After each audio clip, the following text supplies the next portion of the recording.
श्री शिवाय नमस्तुभ्यं। श्रावण मास महात्म्य 19वां अध्याय। श्रावण मास के दोनों पक्षों की एकादशी के व्रतों का वर्णन तथा विष्णु पवित्रारोपण विधि।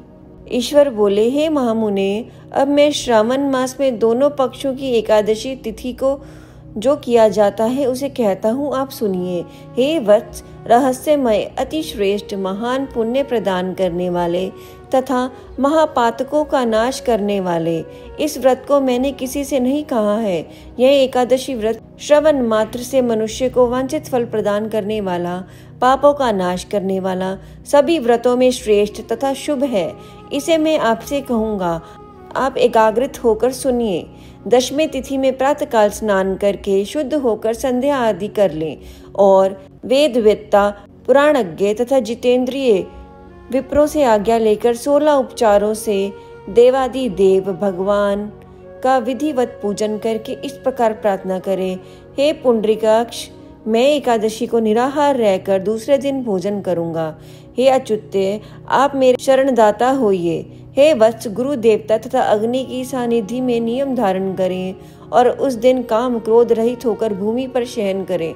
उसके बाद प्रातःकाल होने पर भगवान केशव में मन को लगाएं। भूख लगने तथा ठोकर आदि लगने के समय श्रीधर इस शब्द का उच्चारण करें। हे वत्स, यह व्रत मोक्ष प्रदान करने वाला है। अंततः 3 दिनों तक पखंडी आदि लोगों के साथ बातचीत, उन्हें देखना तथा उनकी बातें सुनना, इस सब का त्याग कर देना चाहिए। तदंतर क्रोध रहित होकर पंचगव्य लेकर मध्यम के समय नदी आदि के निर्मल जल में स्नान करना चाहिए। सूर्य को नमस्कार करके भगवान श्रीधर की शरण में जाना चाहिए और वर्णाचार की विधि से सभी कृत्य संपन्न करके घर आना चाहिए।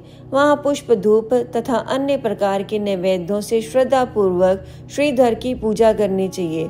उसके बाद स्वर्णमय पंचरत्न युक्त श्वेत चंदन से लिप्त तथा 2 वस्त्रों से आच्छादित कलश को स्थापित करके और शंख चक्र गदा युक्त देवादिदेव श्रीधर की प्रतिमा स्थापित कर उनकी पूजा करके गीत वाद्य तथा कथा श्रवण के साथ रात्रि में जागरण करना चाहिए। इसके बाद विमल प्रभात होने पर द्वादशी के दिन विधिवत पूजन करके कृत होकर बुद्धिमान को चाहिए कि श्रीधर का नाम का जाप करें। इसके बाद उन शंख चक्र तथा गदा धारण करने वाले देव देवेश श्रीधर की पुनः पूजा करें और सुवर्ण दक्षिणा सहित कलश ब्राह्मण को प्रदान करें। उस समय ब्राह्मण को विशेष करके नवनीत अवश्य प्रदान करें। इस प्रकार प्रार्थना करें, भगवान श्रीधर, आज आप मुझ पर प्रसन्न हो और मुझे अति उत्तम लक्ष्मी प्रदान करें।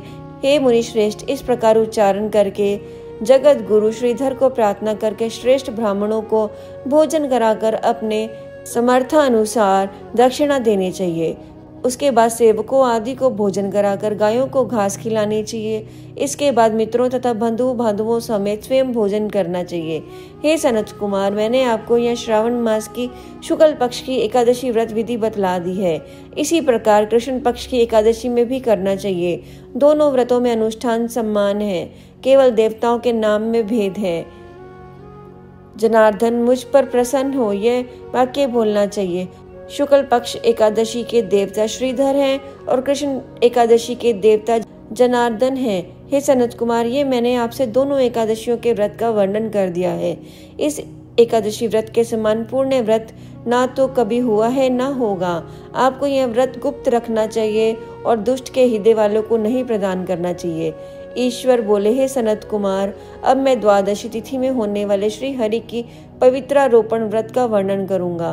पिछले अध्याय में देवी की कही गई पवित्रारोपण विधि के समान ही इसका भी पवित्रारोपण है।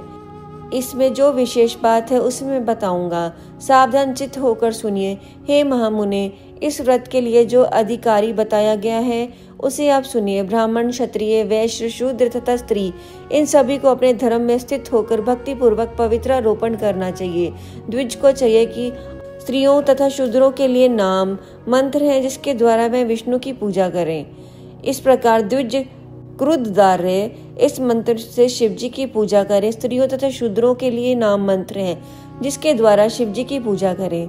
सतगुरु में मणिमय, त्रेता में स्वर्णमय, द्वापर में रेशम का और कलयुग में कपास का सूत्र बनाए गए पवित्रिक को सर्वप्रथम बांस की सुंदर टोकरी में रखकर शुद्ध वस्त्र से ढककर भगवान के सम्मुख रखें और इस प्रकार कहें, हे प्रभु, क्रियालोप के विधान के लिए जो आपने आच्छादन किया है, हे देव, आपकी प्रसन्नता के लिए मैं इसे करता हूँ। हे देव, मैंने इस कार्य में विघ्न न उत्पन्न हो। हे नाथ, मुझ पर दया कीजिए। हे देव, सब प्रकार में सर्वदा आप ही मेरे परम गति हैं। हे जगत पिता, मैं आपके पवित्रिक से आपको प्रसन्न करता हूँ। यह काम क्रोध आदि मेरे व्रत का नाश करने वाले ना हो। हे देवेश, आप आज से केवल वर्ष प्राय अपने भक्त की रक्षा करें। आपको नमस्कार है। इस प्रकार कलश में देवता की प्रार्थना करके बांस के शुभ पात्र में स्थित पवित्रिक की आदर पूर्वक प्रार्थना करनी चाहिए। हे पवित्रिक, वर्ष भर की गई पूजा की पवित्रता के लिए विष्णु लोक से इस समय यहाँ पधारे। आपको नमस्कार है।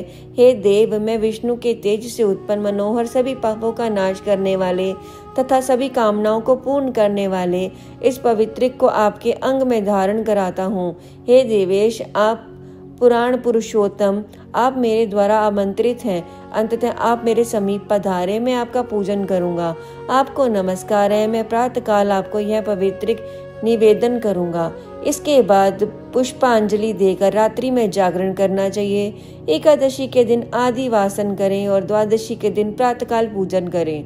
पुनः हाथ में गंध, दुर्वा तथा अक्षत के साथ पवित्रिक लेकर ऐसा कहें, हे देव, आपको नमस्कार है। वर्ष प्राय की गई पूजा का फल देने वाले इस पवित्रिक को पवित्रीकरण हेतु आप ग्रहण कीजिए। मैंने जो कुछ भी दुष्कृत किया है उसके लिए आप मुझे पवित्र कीजिए। हे देव, हे सुरेश्वर, आपके अनुग्रह से मैं शुद्ध हो जाऊं।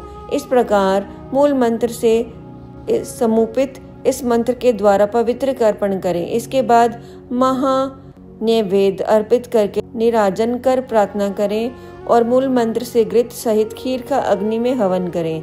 इसके बाद इसी मंत्र से पवित्रिक का विसर्जन करके इस प्रकार बोले, हे पवित्रिक, वर्ष भर की गई मेरी शुभ पूजा को पूर्ण करके अब आप विसर्जित होकर विष्णु लोक को प्रस्थान करें। इसके बाद पवित्रिक को उतारकर ब्राह्मण को प्रदान कर दें अथवा जल में विसर्जित कर दें। हे बस, मैंने आपसे श्री हरि के इस पवित्रारोपण का वर्णन कर दिया है। इसे करने वाला इस लोक में सुख भोग कर अंत में वैकुंठ प्राप्त करता है। इस प्रकार श्री स्कंद पुराण के अंतर्गत ईश्वर सनत कुमार संवाद में श्रावण मास महात्म्य में उभय एकादशी व्रत कथन और द्वादशी विष्णु पवित्रारोपण कथन नामक 19वां अध्याय पूर्ण हुआ। ओम नमः शिवाय।